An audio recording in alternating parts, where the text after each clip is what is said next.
Hello friends, एक बार फिर से स्वागत करता हूं आपके अपने यूट्यूब चैनल मेडिसिन नॉलेज पर। तो फ्रेंड्स, मैं सबसे पहले आपको बता दूं कि ये जो कैप्सूल है ये प्रीबायोटिक एंड प्रोबायोटिक है। मैं इसके बारे में भी आपको बता दूंगा कि प्रीबायोटिक क्या होते हैं एंड प्रोबायोटिक क्या होते हैं। फर्स्ट ऑफ ऑल मैं बता दूं कि हमारे शरीर में दो तरह के बैक्टीरिया होते हैं, एक गुड बैक्टीरिया और एक बैड बैक्टीरिया। इसमें फिर हमारे प्रीबायोटिक एंड प्रोबायोटिक आते हैं। दो बैक्टीरिया होते हैं। अब मैं बताऊं कि प्रीबायोटिक एंड प्रोबायोटिक के बारे में। तो प्रीबायोटिक जो होता है ये सभी प्रीबायोटिक फाइबर होते हैं, लेकिन सभी तरह के फाइबर को हम प्रीबायोटिक नहीं मान सकते हैं। पहली चीज, घुलनशील फाइबर पानी में घुल जाते हैं। इस तरह के फाइबर में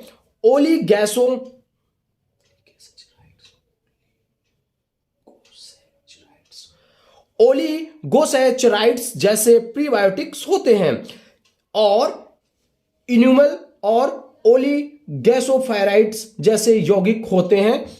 इन यौगिक के एंजाइम इन यौगिकों को एंजाइम पचा नहीं पाते हैं, ना ही पेट में एसिड द्वारा इन्हें तोड़ा जा सकता है। तो ये यौगिक पेट में मौजूदा लैक्टोबैसिलस और बिफिडोबैक्टीरिया, ये जैसे बिफिडोबैक्टीरिया द्वारा एक मिनट फिर से बोलना। चलो करो। कहां से? वही करो जो बता रहे थे, मोड़ के। इसमें प्रीबायोटिक और कहां से थे, इन यौगिकों को एंजाइम पचा नहीं पाते हैं, ना ही पेट में एसिड द्वारा इसे तोड़ा जा सकता है। यौगिक पेट में मौजूदा लैक्टोबैसिलस और बिफिडोबैक्टीरिया द्वारा फर्मेंटेड हो जाते हैं। फ्रेंड्स, अब मैं बात करूं आपको प्रोबायोटिक के बारे में। तो ये एक अच्छा बैक्टीरिया होता है जो हमारे आंत में रहता है, और ये हमारे स्वास्थ्य के लिए फायदेमंद होता है।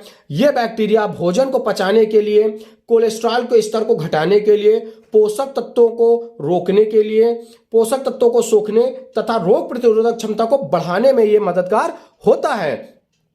ये टैबलेट खास तौर पर एंटीबायोटिक दवाएं को लेने के बाद जो हमारे पेट में कई तरह के कीटाणु मर जाते हैं, तो प्रोबायोटिक के खान पान लेने की सलाह दी जाती है। तथा एंटीबायोटिक से नुकसान पहुंचाने वाले जो कीटाणु के साथ शरीर के लिए भी जो फायदेमंद कीटाणु होते हैं वो भी हमारे शरीर में वो भी मर जाते हैं। तो कुछ खाद्य पदार्थों में भी हमारे प्रोबायोटिक पाए जाते हैं, जैसे दही, इडली और डोसा चावल, पानी और fermented soybean and miso soup में भी ये पाए जाते हैं। अब मैं इसको ओपन करके आपको दिखा देता हूं और इसकी एमआरपी की मैं बात करता हूं।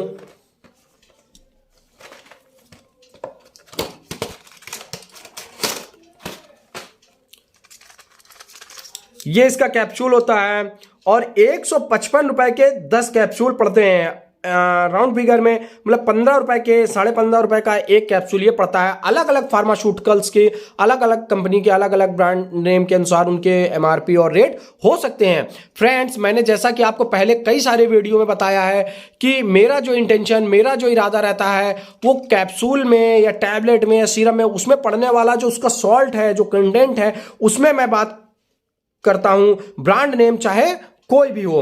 अब मैं बात करता हूं कि इसको यूज कहां पर करते हैं। तो इस कैप्सूल का यूज जैसे बड़ी आंत में जुड़ी कोई बीमारी हो और इरिटेबल बाउल सिंड्रोम में, सिट्रेबल बाउल सिंड्रोम, ग्रिपिंग जिसको मरोड़ बोलते हैं, लूज मोशन, दस्त में, डायरिया में दी जाने वाली ये कैप्सूल होती है। अगर आप हॉस्पिटलाइज हैं और काफी दिनों से आपको इंजेक्शन या हाई एंटीबायोटिक आपको चल रही है, उससे क्या होता है आपके दस्त आने शुरू हो जाते हैं। उन कंडीशंस में भी डॉक्टर्स इस कैप्सूल का यूज करते हैं। तथा छोटी आंत या बड़ी आंत में अल्सर्स हो जाते हैं, गंदे पानी से होने वाले हमारे बैक्टीरिया और उनमें इन्फेक्शंस को ये रोकता है, तथा इम्यून सिस्टम को स्ट्रांग बनाने में भी इस कैप्सूल का यूज किया जाता है। अगर अब हम बात करें फ्रेंड्स इसके साइड इफेक्ट की, तो कोई ज्यादा साइड इफेक्ट्स नहीं होते हैं। बस ये है कि हो सकता है इसमें थोड़ा सा गैस टाइप की आपको बनने लगती है शरीर में। ये बहुत ही सीवियर केसेस में आपके बॉडी में इन्फ्लामेशन, सूजन सी आने लगती है, तो उन कंडीशंस में आप इस कैप्सूल का यूज रोक दें। अगर अब मैं बात करूं कि इसके डोज की यूज होते फिर से बोले तुम बोल निकालना पूरा। अगर ऐसी कंडीशंस में आप इसका यूज रोक दें। अब मैं बात करूं इसके डोज की, तो ये दिन में 2 बार बीडी डोज सुबह एंड शाम खाना खाने के बाद आप इसे ले सकते हैं। ये अमूमन 3, 5 या 9 डेज में चलने वाली कैप्सूल्स होती हैं। 4 ईयर से अगर कोई छोटे बेबी हैं, इन्फेंट चिल्ड्रंस, उनमें इन कैप्सूल का यूज नहीं किया जाता है। मेल, फीमेल तथा बड़े बच्चों में इसका यूज हम लोग कर सकते हैं।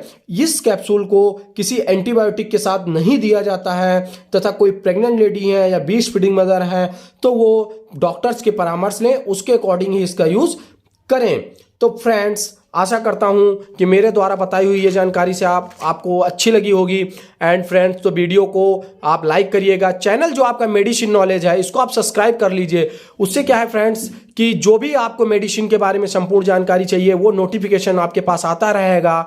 और वीडियो को शेयर करिएगा। शेयर करने का उद्देश्य यही है फ्रेंड्स कि ज़्यादा से ज़्यादा लोगों तक अब मेडिसिन की अवेयरनेस पहुंच सके, ज़्यादा से ज़्यादा लोगों तक दवाइयों के बारे में संपूर्ण जानकारी पहुंच सके, यही उद्देश्य है। So thank you for watching friends.